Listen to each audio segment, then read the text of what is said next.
You've probably heard people say like it's 80% nutrition, 20% training, or 90-10. Or no, it's 100% commitment to nutrition. It's 100% commitment to feeling stronger and fitter and being healthier, and it's 100% commitment to building habits and a healthy relationship with both of those things mentally, so that you can continue doing them for life.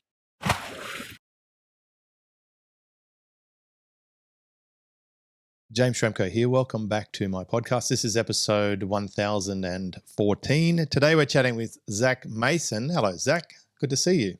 Likewise, good morning. You're in your white t-shirt representing the good guys. I'm here in my black t-shirt. We've got a nice little contrast happening. Yeah, soon to be muscle fit and slim fit t-shirt. That's right.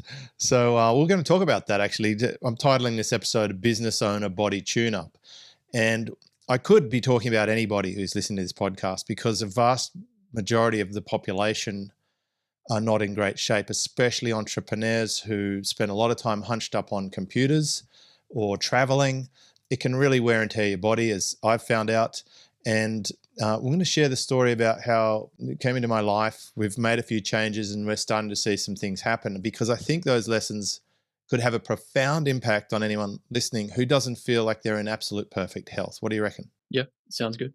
So you're a straight to the point guy.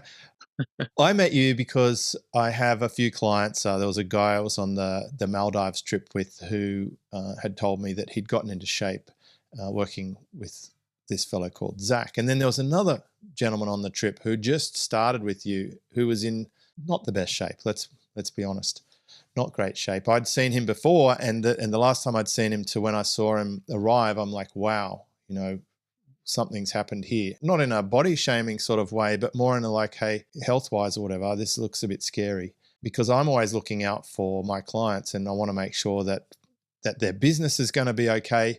And I have this fundamental belief that if the business owner is not okay, then that can actually extrapolate across to the business. So I'm always looking for my clients to be in good shape, to be healthy, because if they disappear, things can happen, especially in micro businesses where a lot of the business is still largely dependent on the founder, especially for strategy, sometimes for performance of actual work or expertise. So anyway, I've got two people now who have referenced you, and then I start seeing you popping up on socials. You're friends with a lot of my friends like Will Wang and others, and they keep saying, hey, this guy, Zac. And eventually you made your way into my community, and you also found yourself up here on a little surf trip, which was great to actually meet the man in person finally. Of course, you've booked yourself onto the Maldives trip, so I was keen to get to know you more anyway.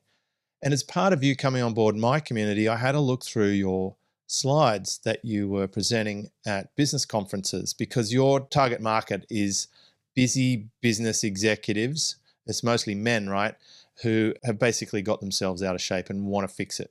Yep. Yeah, that's bang on. So I found that particular, I guess you could say, niche or just segment of the market, often they were in great shape in their teens, in their 20s. It's just a butterfly effect of the business, getting married, having kids, the compound effect. So, Well, that's exactly me. In my 20s, teens and 20s, I was ripped. Like 21, 22, 23, I was going to the gym 4 days a week. I had muscles. I was very lean. I was sailing 2 times a week. I was extremely fit, had a low pulse rate. I was so buff. But then, of course, I got married. I've had 5 kids. I spent a lot of time in a dealership. We worked 7 days a week for a long time. I built my business after hours till 3 a.m. I was sleep deprived for a good couple of years, and I let myself go. Let's face it. Now, of course, 10 years ago, or almost 10 years ago, I took up surfing. I started to get my health back a bit. And then, of course, we had the pandemic, and I think I carry a lot of stress of my clients as well. And I've done 13 years of one-to-one calls with people who are, in pressure situation. So here we are, we're walking through the national park together, talking about the upcoming trip to the Maldives, and you just gently popped out, hey, if you start now, you could get in pretty good shape by the Maldives. And that was kind of the seed planted. And then I had a look at your slides as part of what I do to help you. And damn, those slides, when I went through them, I'm like, I'm learning stuff here and I can actually implement this stuff. And since then, I've started implementing the things that you talk about, and it's already created a massive difference. And I can tell because I'm pretty tuned in. Firstly, I'm tuned into my own body and what it's telling me, but I'm also aware in my history of where there's been fulcrum points that are going to have a profound effect for the rest of my life. But I can tell you, up until now, I've never been aware of some of the things you talked about, and it has made a profound impact. And some of these things maybe people know about, maybe they don't. But if you don't know about these things, and we talk about it today, then it's going to have an impact if you want to try it out. So firstly, let's just point out, Zac's not a doctor and I'm not a doctor. So nothing we talk about in this episode is medical advice.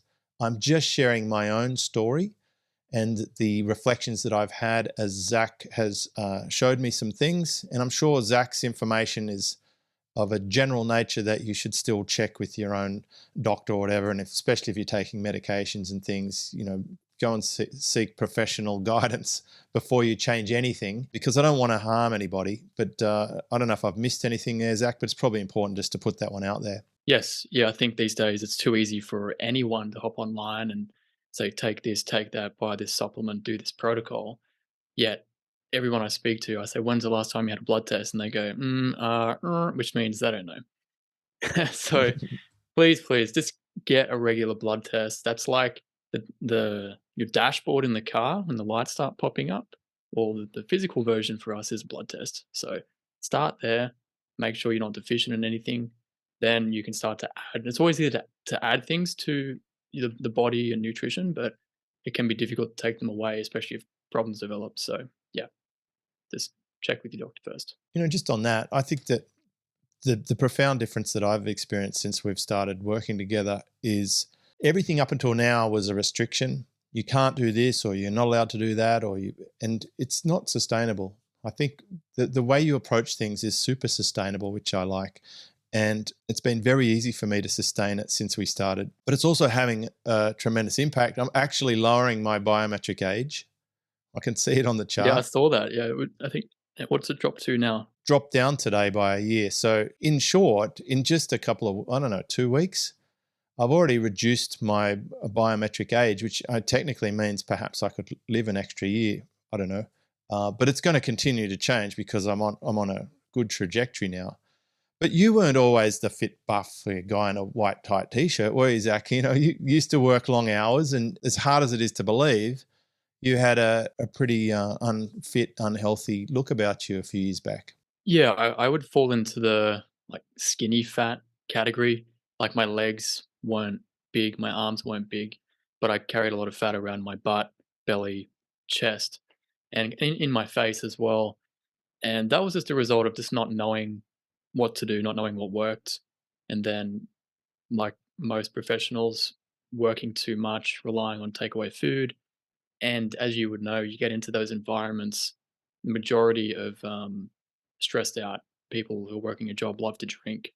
They get a drink, I get a drink. We go out and get KFC this day, kebabs that day, beers at the pub on that day. And that just became too easy until I realized I was on that trajectory of being the 30 or 40-year-old with the overused dad bod. And I never really wanted to be that version of myself. So I kind of dropped the hammer and said, well, let's commit to the gym and see what happens. And of course, going to the gym isn't enough, is it? I've talked about this on previous episodes where when I joined a gym briefly a couple of years back, the instructor that was walking me around the equipment, he had a very minimal idea about nutrition and food and diet. Like I knew more than he did, which is scary, really.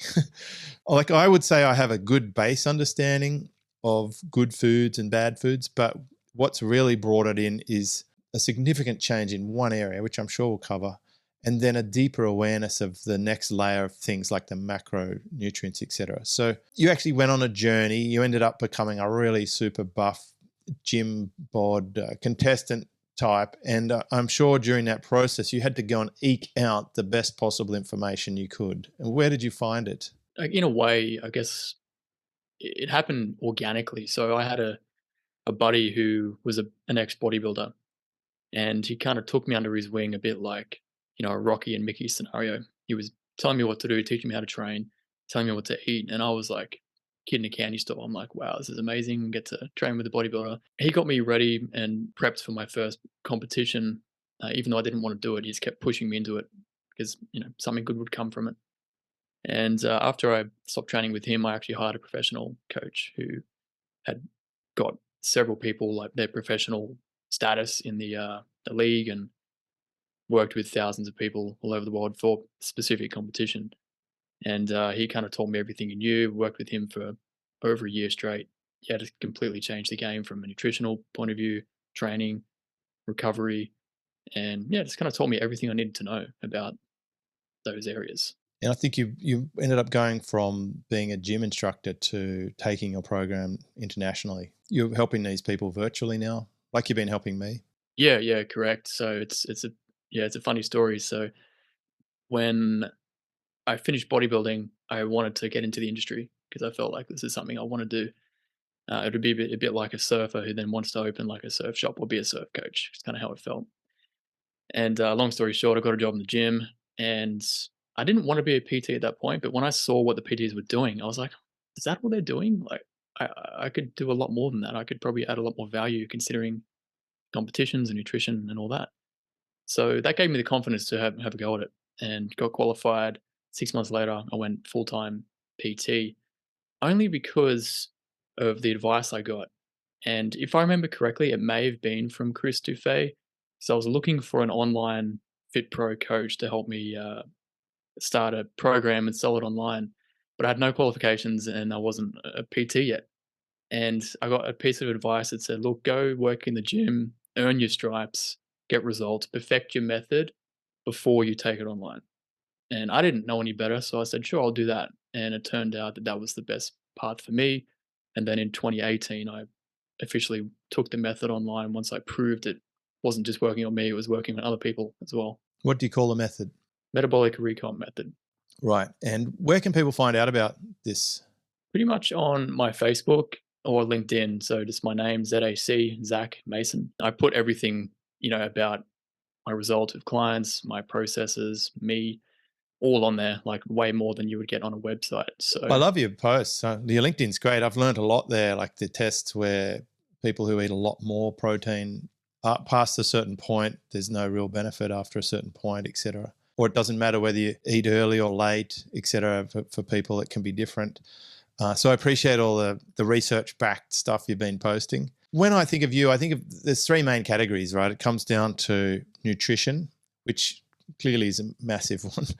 Workouts, like the exercise component, and then there's the mindset part. Would you say they're the sort of three main elements that are going to make the difference for people? yeah, correct. And I don't like to put too much importance on just one of them.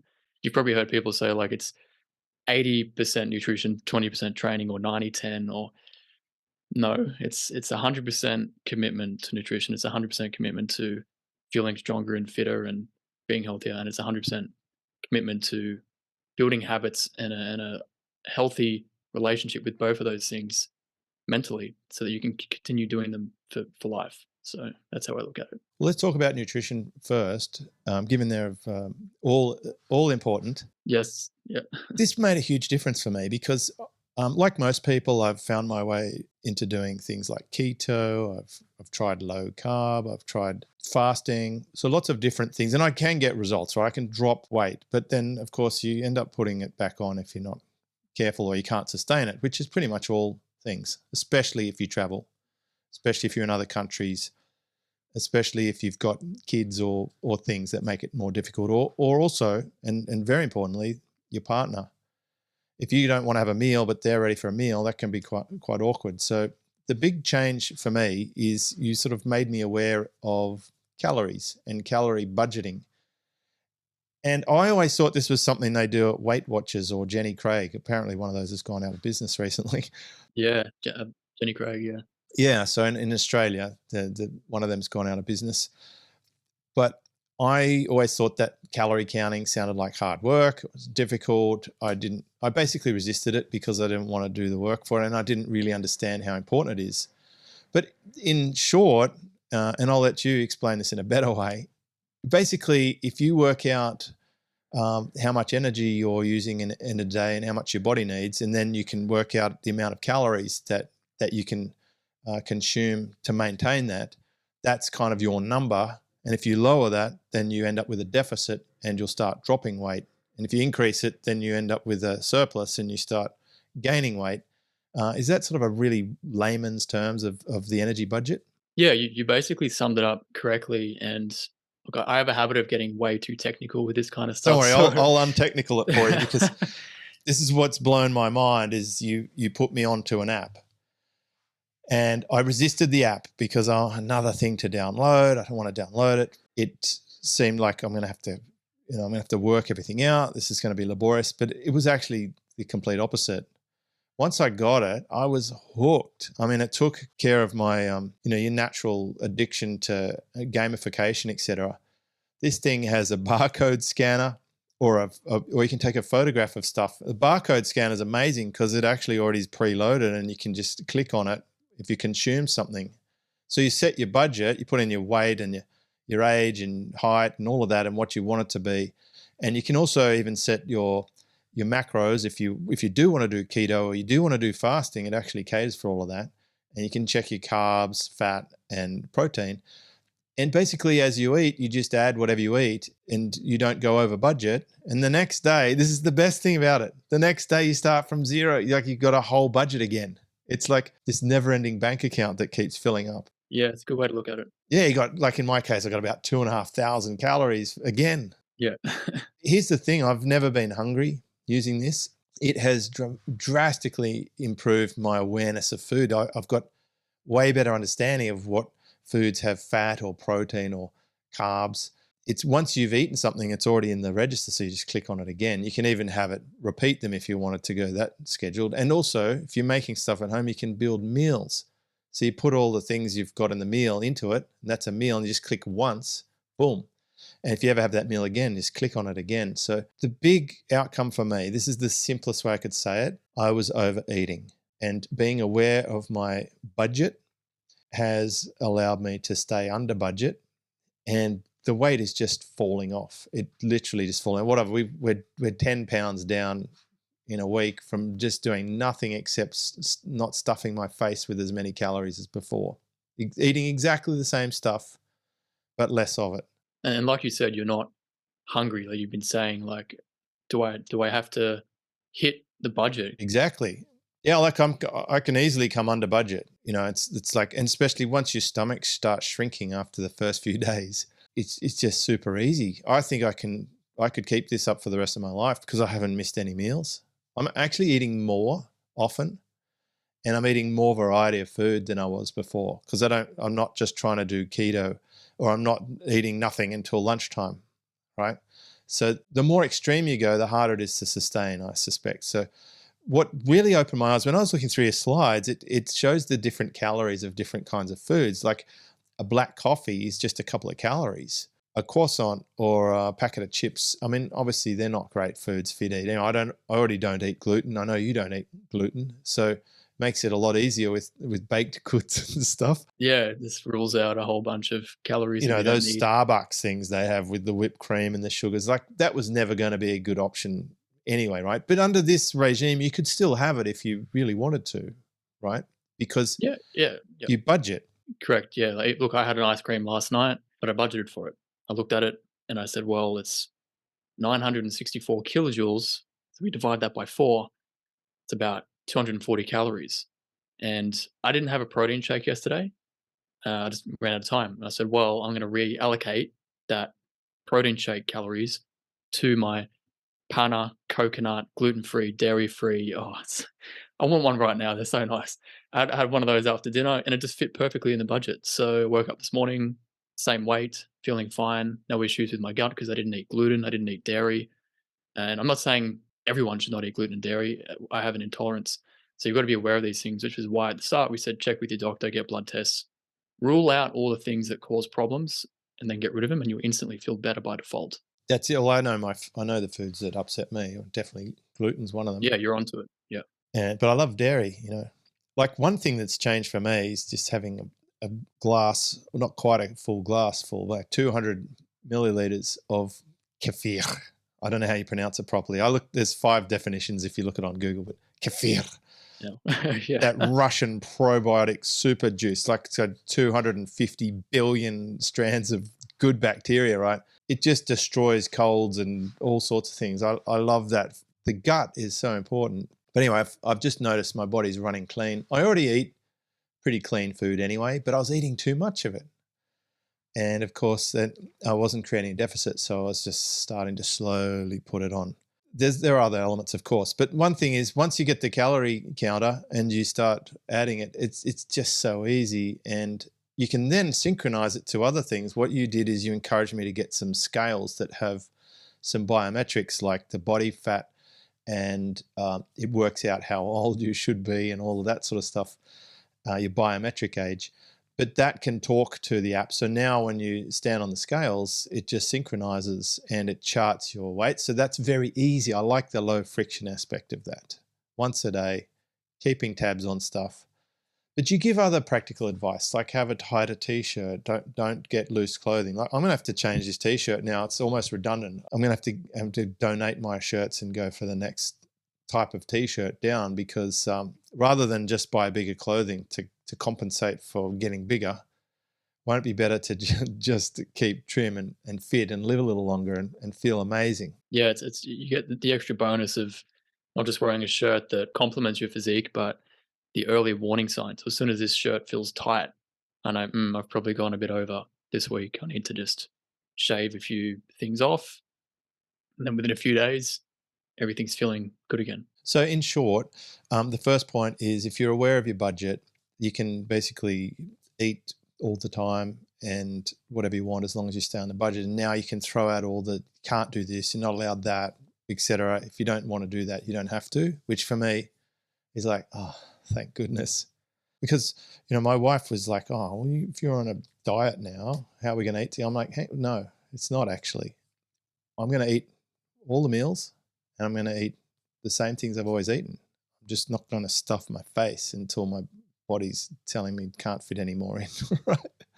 It sounds silly, but if you don't get good sleep or you get stressed out or whatever, you're not going to eat properly, and it all goes to crap. But if you track it, it's easy.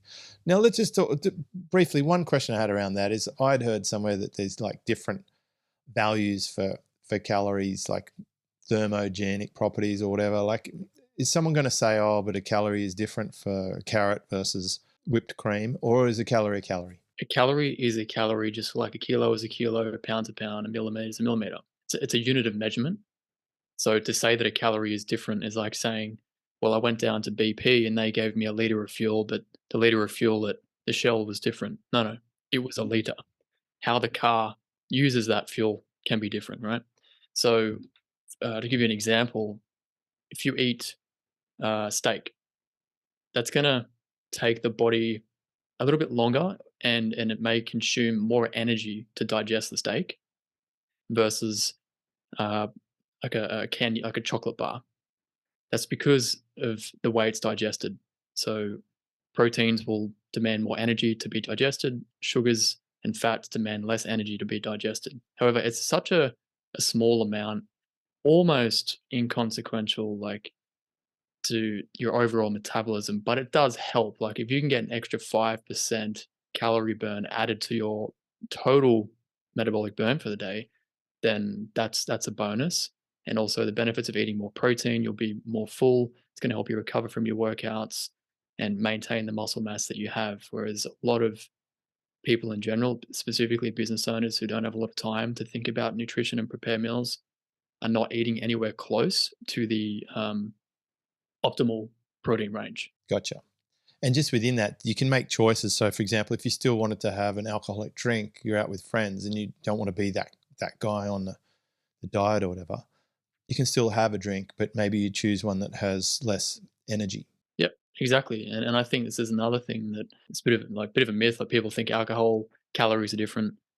They're not. A glass of wine is going to have about 140 odd calories, depending on what beer. Like if you have an IPA, it might be 220 versus a low carb, say pure blonde, might have 80. So it can vary quite a lot. But yes, you can still enjoy the odd drink without blowing your budget. Yeah, and again, it's like I found it so easy. Just take anything. Like I've got a can of sparkling water here. If it has a barcode, scan it. It's already in there. Hit one serve, boom, and then it remembers it forever. So I found it really, really easy. Some things have got a lot more energy than what I thought, and some things have a high fat content, or even some of the things like potatoes or whatever, sweet potatoes, can have quite a lot of protein. Like sometimes you don't realize how much, or some things might have a lot of salt.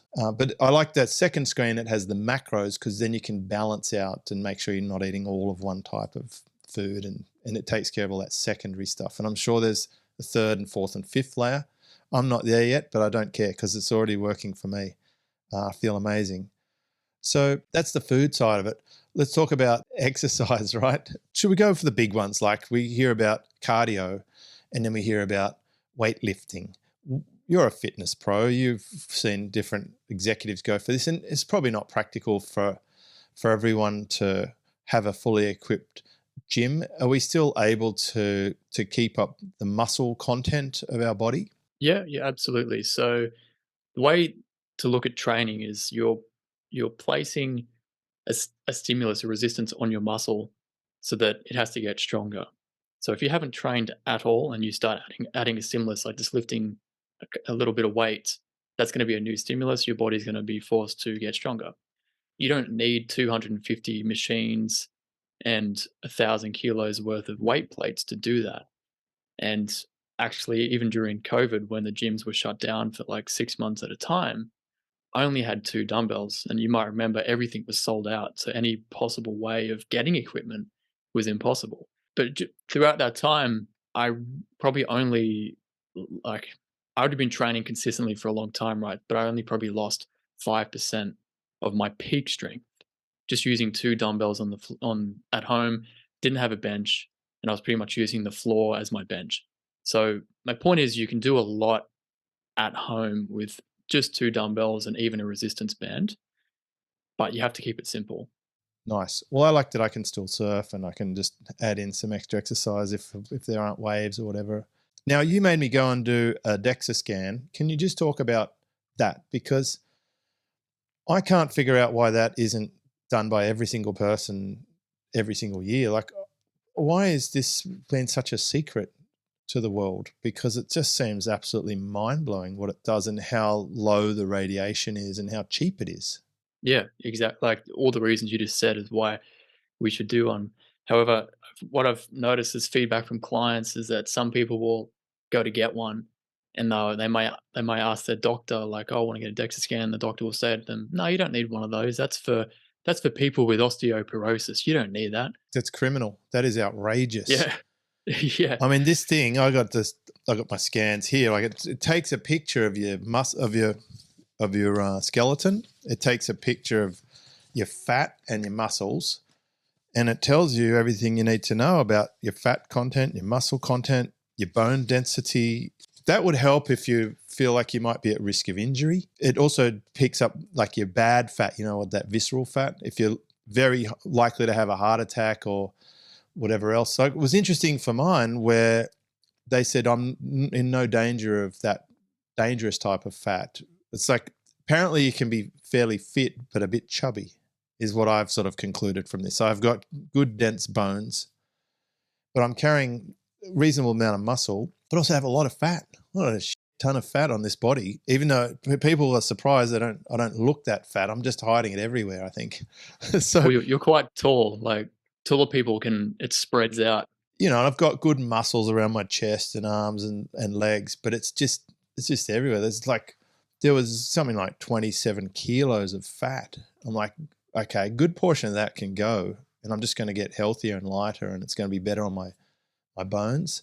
And that's what we're working towards. And we've already we're getting close to 5 kilos of that gone, disappeared from just a week or two ago with no effort. It's like zero effort, changing nothing except eating less. Yeah, a couple of minutes a day of like pressing buttons. Which I'm actually enjoying. I would miss it now if I don't have it. And I've done my Aura Ring fit out, so that's coming. And when that arrives, that's going to be a game changer because that will actually accurately log my my Trex. Ordered my new one as well. Right. Did I encourage you to change fingers? Did I? Well, the missus knew I wanted the new version, so she got this for my birthday, and I'm gonna get a small size so I don't have to use a rubber band out in the surf. So Nice. Well, and Zac, you're 30 years old as we record this. That's you're in pretty good shape at 30. I'm a lot older than you. I'm literally decades older than you. But I plan on getting back to that where I was in my 30s. I'm sure I can do it. Actually, I looked at some pictures of me in my late 20s when I was running the dealership and having all these kids. I don't look that healthy in these pictures. So I want to be a better version of myself. I think that's an important message. It wouldn't really matter how old you are listening to this. There's still hope for you. Would you agree with that?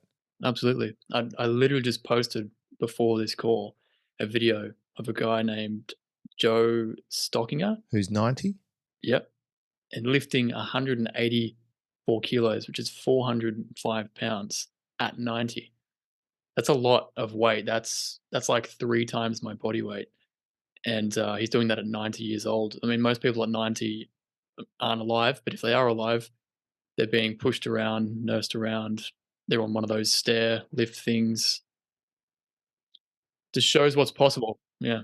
Totally. I want to be alive in my 90s, but I want to be super fit and healthy. So the DEXA scan, it really struck me, Zac, that the best thing about what you do, it's so incredible, is you can actually prove the results from what you're doing. It's 100% provable. There is absolutely no debate, no argument. When the next time I go and do a DEXA scan and compare it to this one, there will be a result. And it will be 100% provable that there has been a change. Like all the metrics will change here or there. Why do you think people aren't getting them? The first one is that it's not aware of it. Second one is doctors aren't helpful. They don't believe in alternative things and scans that they haven't done, and they're not experts in body composition and nutrition and muscle mass, unless you find a doctor who does specialize in those things. I just can't understand why that's not the most basic thing of all. Yeah, I mean, look, I'm doing my best to get all my clients to do them, and you've got And I one. am too. Like if you haven't heard of a DEXA scan, look it up. The guy said that it's about the equivalent of 3 days worth of radiation from the sun. It's much less than an X-ray. Well, you know how I know it's not that dangerous? Because the person, the practitioner and the doctor in the room is right next to you the whole time. Like normally they run and hide behind lead, right? Yeah, Like close the door. when you do an MRI or something, they're like, get the hell out of here. Like the lights are flashing, okay, this is some bad stuff. But when they're standing right next to you the whole time and they're doing it every single day, okay, well, this can't be. And it's really, you know what I thought? I felt like I'd been picked up and put in Gulliver's Travels and or Jack and the Beanstalk, and I've just been popped on a photocopier machine. I felt like Jack being photocopied by a giant, and it only takes like 7 minutes. It's super, super easy. Yeah, it's super quick. It's cheap. I mean, anyone who's not prepared to invest $100 to get a snapshot of their physical body in real time is not one. It's just choosing not to be healthy long term. Put it that way. That's it. I think that would be one of the biggest takeaways from this episode. If you haven't done a DEXA scan, it'll blow your mind. It gives you a starting point. For me, it's very motivating. I actually imagine paddling my surfboard with 10 kilograms less, or what's that, 22 pounds less chub, but all the same muscle. I'm just going to be a better surfer, and I'm excited by that. And you can possibly drop a few liters off your board to get a little bit more radical if you want. I've got some boards there with less liters that I can't surf at the moment because I used to be lighter. When I first started surfing and I was walking every day in Manly, I basically was lighter than I am now. But having another baby, let's face it, anyone who's got kids understands this. It just destroys, for a while there, it destroys your sleep. It reprioritizes everything around this small human who needs complete, and you've got that to look forward to maybe, Zac, but it's, I want to say as someone who's had kids, who has a sort of high level strategic advisor to businesses where I'm really having to absorb a lot of people's pressure, I'm able to conquer this now with just a few simple things.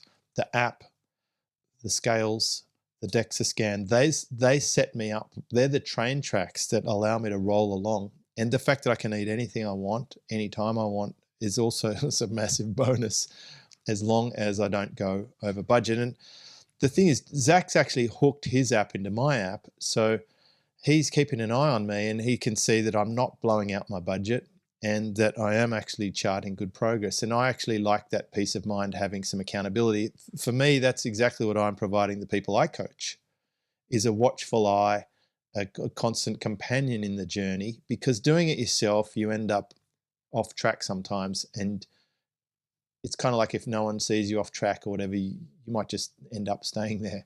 I like the little questions and the probes. How are you going with your exercise? I'm keeping an eye on your weight. It's looking positive. You should be this by then. And it looks like you're hitting all your macros. Do you want to change this or that? And it's amazing. It's really good to have that, and I appreciate it. So anyway, big public thank you. It's making a big difference to me. No, thanks for trusting the process. So what about people who are traveling? Is it possible to still do your exercise and maintain this? Absolutely. And the the story you mentioned at the start of this podcast about, one of your clients and his results. He was overseas and he dropped that first 15 or 16, if I remember correctly, overseas, traveling almost every week, eating out at restaurants, training at whatever gym was convenient. So it's just about being able to plan ahead. But when you have these systems, you can plan ahead. When you know how much you're going to budget for dinner, then it becomes easy, right? But there's a difference between calorie tracking and calorie planning. Now that you're using the app, you're able to plan ahead and it's top of mind. Okay, this is what I'm going to eat. I'm not going to blow it out.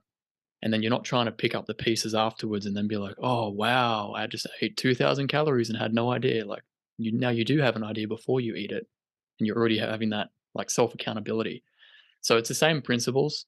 And it's just about planning ahead. Like, very simple stuff like Google, what hotel am I staying at? What's the gym look like? What's the restaurant menu?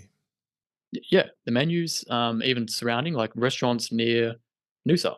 Well, I'm traveling this week and I already know what I'm going to have for dinner one of those nights. And I know that that day I probably won't eat too much, and I'm going to enjoy a really good steak and some potato, but I'll definitely stay under budget. Plus, I'll pack a little protein bar, which I know the macros of, to have a preemptive strike, to knock the edge off the hunger if it comes, which it's not coming anymore.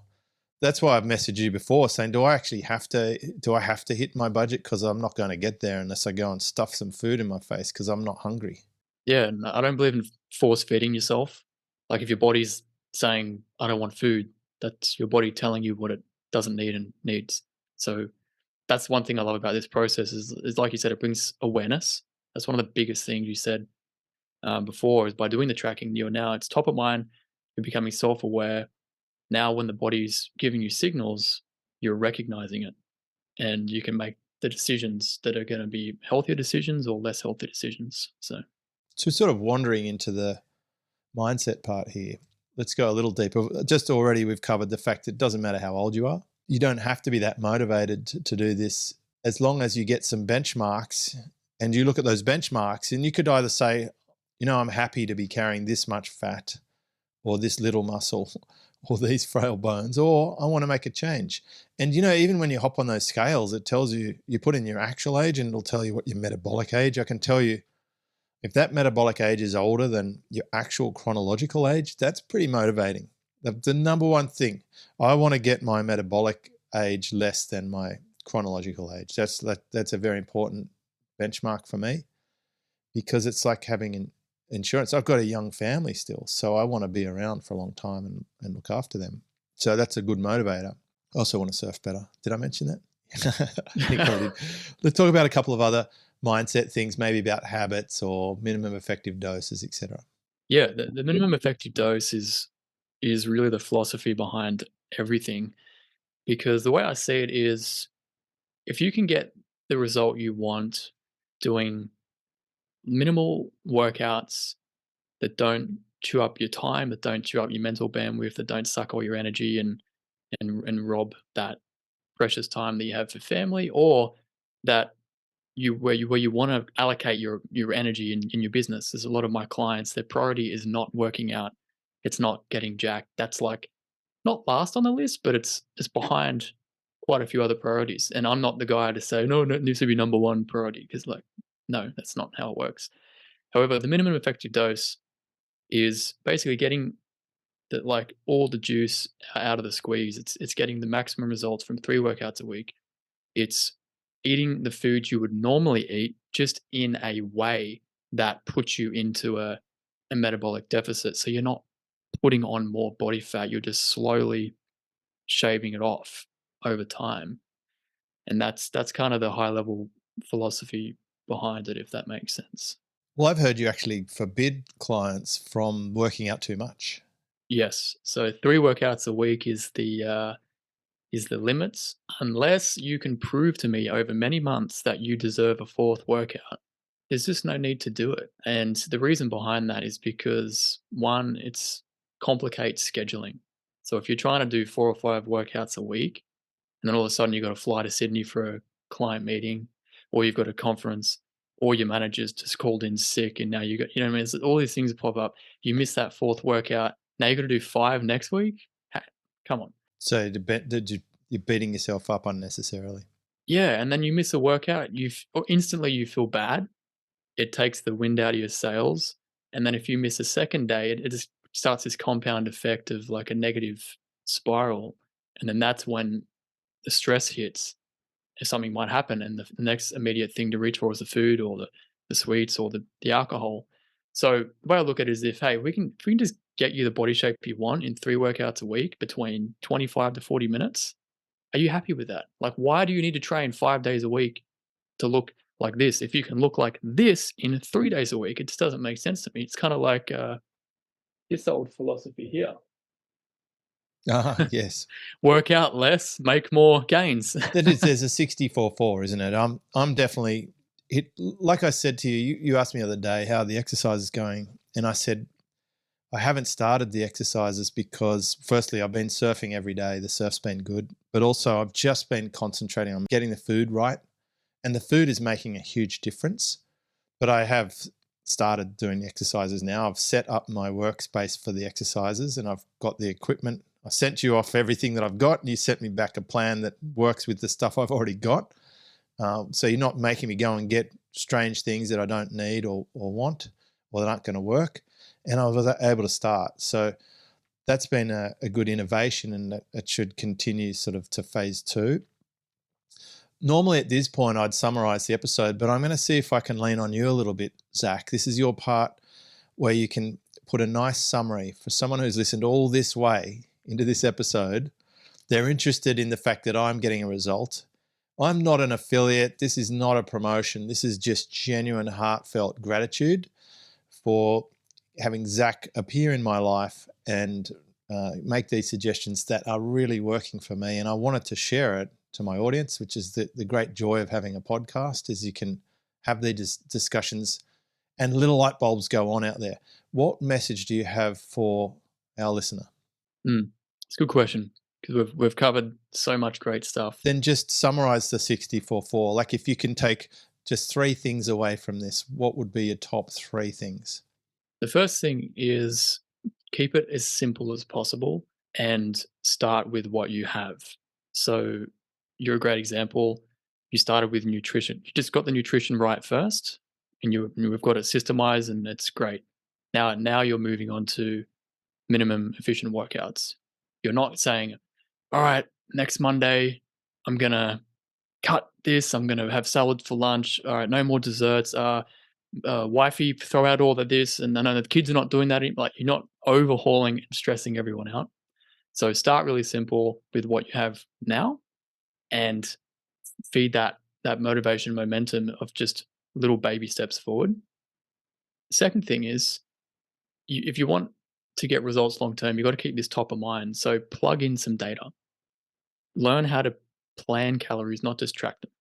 Get the DEXA scan, get the snapshot of your body, how it looks right now, because you can't ignore what it says, right? It says you're 28% body fat. That's what you are. You're overweight. You can't deny that. You can't hide it. And like you said, the metabolic age will give you that kick up the ass that you need to say, "Well, I'm gonna fix this." And the third thing is that anyone can do all this by themselves. All the information's out there. I've learned all this from other people, from Google, from YouTube. But if you wanna compress 3 to 5 years into, like, 6 months or a year max, that's when you need to hire someone. Now, whether you hire me or anyone else, it doesn't matter, but by hiring a coach or a mentor, you're gonna speed up your results, you're gonna be more accountable, and you're gonna shortcut the, like, pain and suffering of having to learn yourself and then bash yourself up later being like, "Oh, I wish I did this 10 years ago." Like, you could literally do it now. Just save all that headache. So that would be my summary. I don't know when you came up here, but it can't have been that long ago.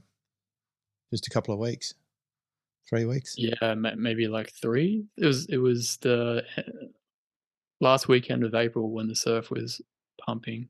Can't forget that. Yeah, so it's basically about 3 weeks, coming on to 4, and I've gone from absolute 0 to feeling way better, losing a stack of pounds, plenty of kilos, and seeing, the future laying out in front of me is looking really positive because it's very, very consistent, and I'm not in a race. There was one key thing that changed when I gave you that insight when we were walking along the beach. I said, "You can achieve this by then." At that point, I think we said, was it like 95 kilos, thereabouts? Yeah, and just for context, from 103 to 95 was what we were talking about, and then I already got to 98.2 or something, like in just 10 days. Yep. Yeah, so less water weight, less information, less food weight from eating all the stuff you don't need. But there was one key change that happened after you got the DEXA, and I kinda wanted to say it, but you said it, you beat me to it, and then you said, "No, no, the goal needs to be Yeah, we this." had the goal was too soft. It was like, oh my God, like I've got almost 30 kilograms of fat. Like there's easily we can get rid of half of that. Like if I got half of that, I'd be a good fat percentage and it would be very healthy and I'd be in a much better state. So it was clear to me that the goalposts need to change. But I have no doubt that we'll get there. It's just time unfolding, doing the same things I'm doing now, we will get there. So this could be continued. I'll hold myself accountable to a future episode. I've still got in the Maldives in mind. So we've got June, July, August. We've got 3 or 4 months. I feel like there'll be significant change. Maybe people will notice that I change over the progressive podcast, maybe a little bit skinnier in the face or whatever. But that will be, if people say, "What have you done? What's the difference?" And I've already had one person say, it was another busy entrepreneur, just like the one you helped. I made him a Loom video. He goes, what have you done to yourself? You look fantastic. I said, 2 words for you, bro. Zac Mason. That's it. Now, if you want to chat Zac Mason, look him up on LinkedIn or Facebook. He's at Zac Mason, Z-A-C Mason. If you want to email with Zac, then just flick me an email. Reply to any of the emails from the podcast. Ask for an intro to Zac. I'll just forward it to him and have a chat to him. If you want to know all about the apps and the different equipment that he recommended or whatever, he's the guy to ask about that. I don't. That's not my field, but I'm very happy with what's been going on. I appreciate it, and let's hope we get a lot of good surfs together in the future, Zac. No doubt we will, 100%. All right, so that's episode 1014. I've been chatting with Zac Mason. We've been talking about getting that business owner body into better shape, and it's way, way easier than you might have thought it was. This is James Schramko.